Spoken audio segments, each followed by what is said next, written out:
Hello and welcome back to a new series when the team tells you to get back.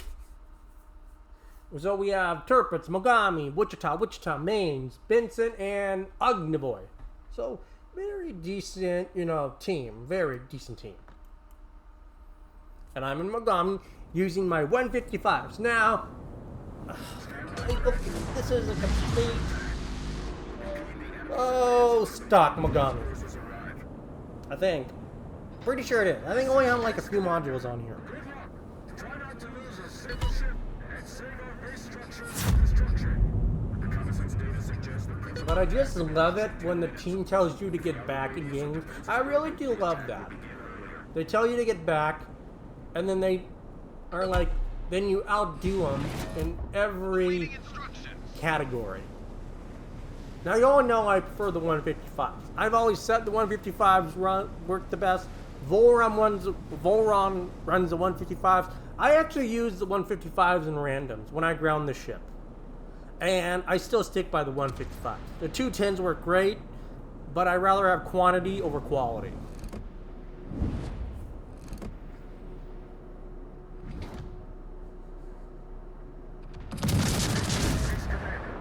support ship approaching the second battery line.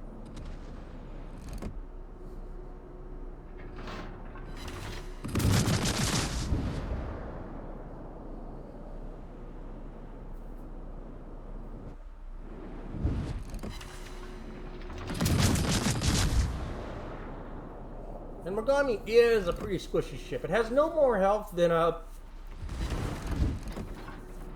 Bayard that's been flying out of the box. It's squishy. Anyone knows has Citadel Mogamis knows that it has a beautiful Citadel. If people give the Omaha crap,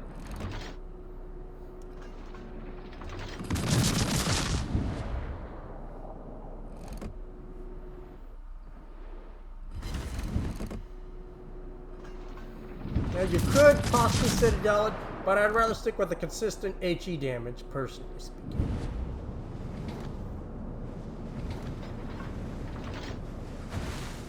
Ognivoy and Benson both dropping the torps.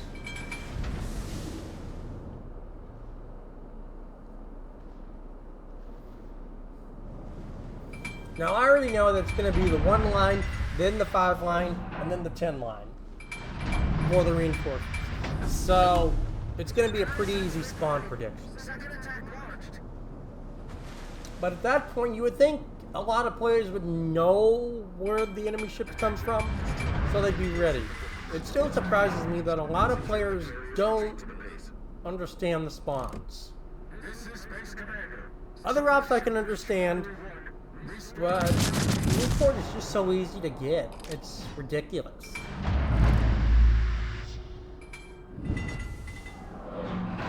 Like if the first wave spawns on the 10 line or the 1 line, it's going to go clockwise or counterclockwise. That's basically it. Spawns in the middle, it's going to go third wave, first wave is going to be in the middle, third wave is going to be in the middle, second wave could be on the other side. It really doesn't matter. I mean, you really don't have to worry about the third wave. Truthfully, if it spawns in the middle, it's actually one of the more easier options because it's literally position your ship in the middle for the first wave, and then you can just kind of move it back and forth for the second wave, and then you kite on the third wave and kill it. Now, okay, one ship is looking at me. Pretty sure that's the Congo and the DD. But you see, Turpitz is really pushing out there. Really pushing out there. I do appreciate his support, but Turpitz is a great ship. It's not the best at pushing out. Okay, so it was the DD aiming at me. Adrenaline rush goes active. That's not bad. Only 30-second fire. Turpitz is turning away. Now everything is shooting Turpitz. And a Turpitz under that kind of fire is not going to last long. Ognivoy picks up the Fubuki, so good job to Ognivoy.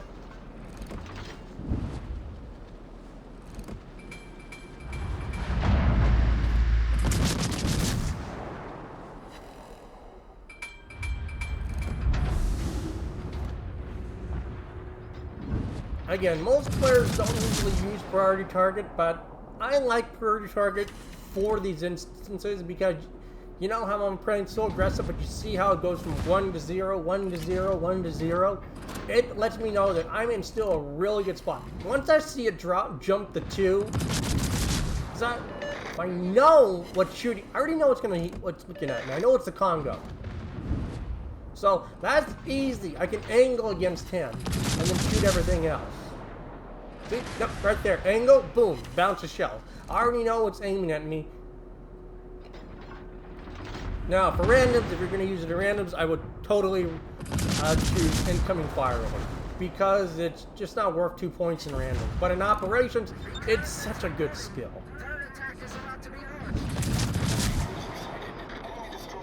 Now, for this amount that I didn't do much. Let's be honest. I didn't do a huge amount this wave.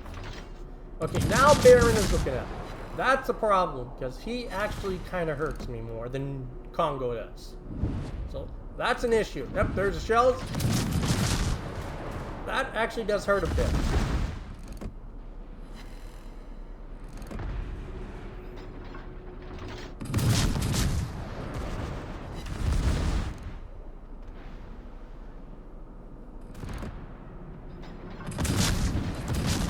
I do pick up the Baron with a secondary, which is just funny.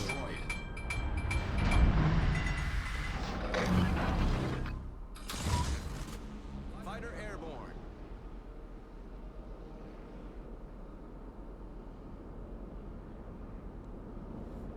It just shocks me that you look at the team and it's like, sorry. You look at the team, there's a Wichita, okay, the Wichita and the Ogdenmore, I'm not going to be as hard on, but the mains in the Wichita that are still sitting in the base, they're like, why? I mean, come on. That really annoys me.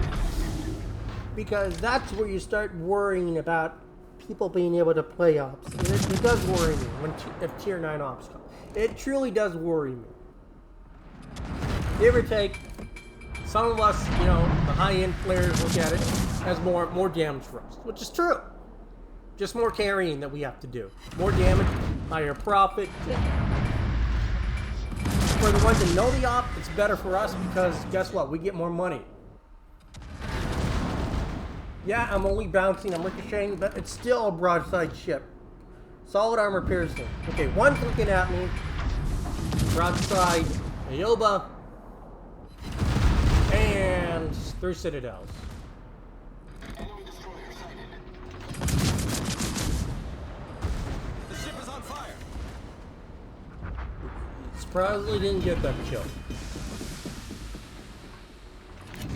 I am in half health.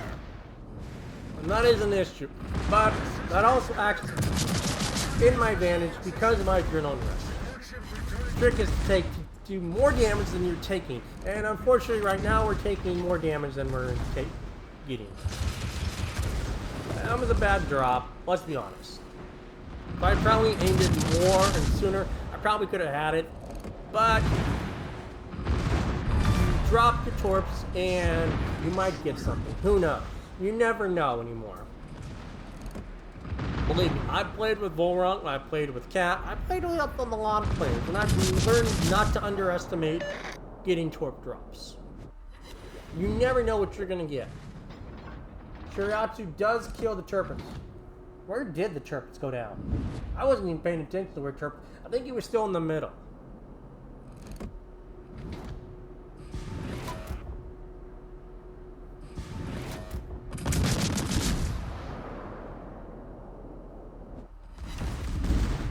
Now, looking at it, it's not a great Mogami game. It really isn't a great Mogami game. Only at 92,000. That's a pretty poor Mogami game.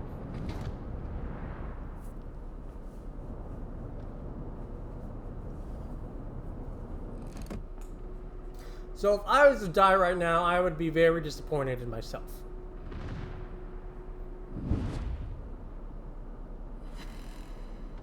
Attention, carrier entering the combat zone. Reporting, our carrier successfully entered the combat zone.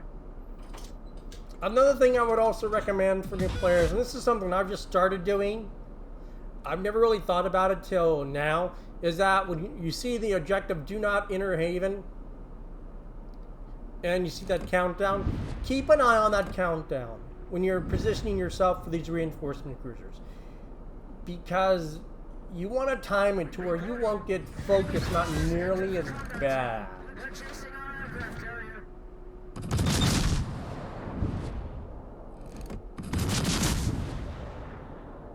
Because right now, the Nagato and the Rune have spawned. Enemy battleship sighted. Meaning we could be targeted. We do get a permanent fire. And we're going to end up using the smoke screen. So thank you, Benson.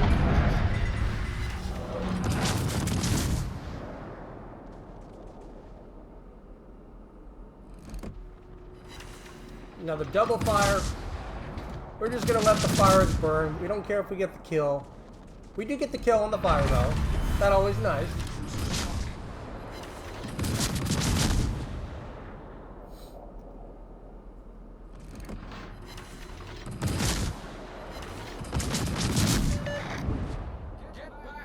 And right there, they tell me to get back.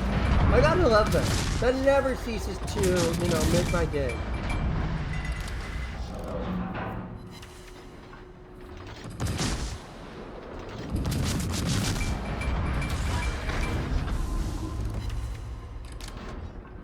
Another fire.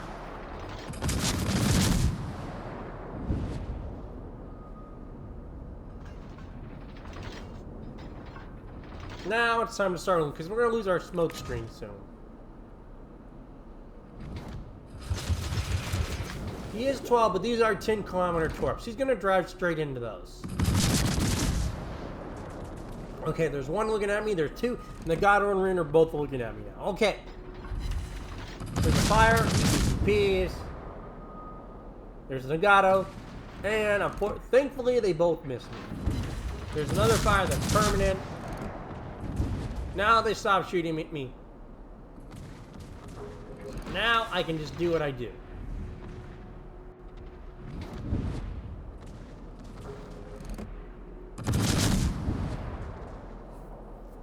Fighter returning to ship.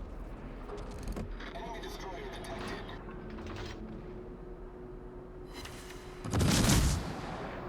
Torps look good. One torp hits. Kills the room. We destroyed an enemy cruiser.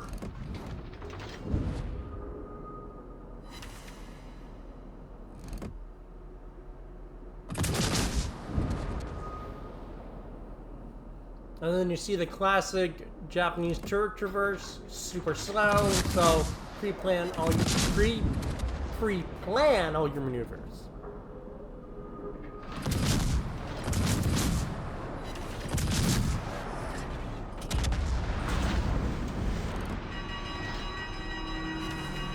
Now this is one of the worst kit situations you can find yourself in. It is next to a ship that is just sitting broadside. Guess what? It shoots. When the shoots it, you're next to it. The shell's dispersion kicks in, and guess who gets shot? You get shot. So always keep that in mind. Fire on the Musashi. I think that is a permanent fire. We switch to the Z because there we take a nice little chunk finally. So now we're only down to 2K health.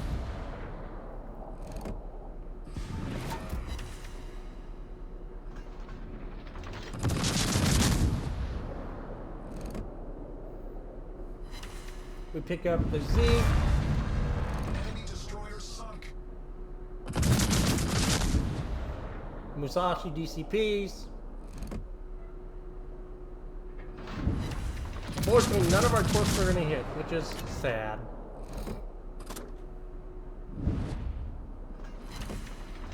We do get a fire on them then again, so that's going to burn for 60 seconds. We drop torps on Ganais now. Not likely any of those are going to hit, but you never know. Wichita goes down.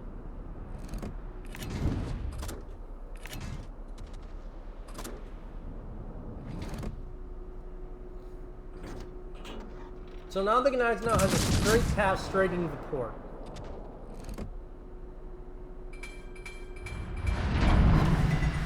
Fire on Nagato, that's... He DCPs that one.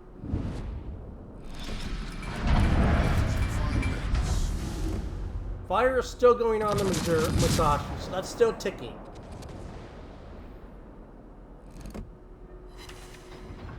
Double fires on Nagato, so that's gonna burn.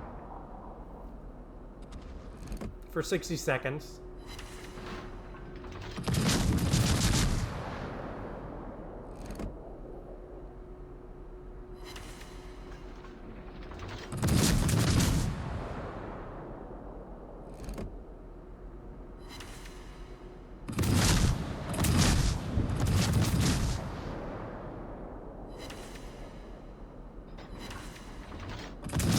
Pick up the gun, Nagato on the fire. Fortunately, none of our torps hit, so that's unfortunate.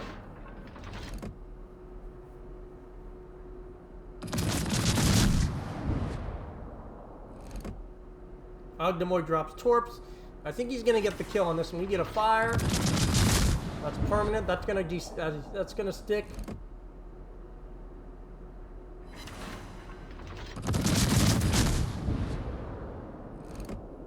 Leave the Ogdemoy is going to pick that up. So, GG. Oh, no, we pick it up. Wichita got their shells, and then I picked it up on the last one. So, 8 kills. But I just love it when teammates tell you to get back. 255. 8 kills, C-Star Assistant.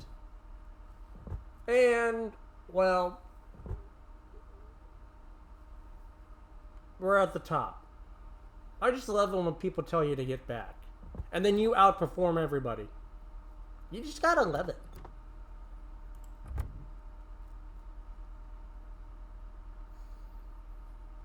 Mogami's just a great ship. Just a great ship in general. I really did enjoy that ship. I really did. It was a fun ship to grind in randoms. It was just a good ship to grind in general. It was very comfortable, and even without a permanent merit package, or bonus package, we still made a decent little profit of 200,000. It's still decent. It was still a good game. I really did enjoy this game, because I just love it when people tell you to get back.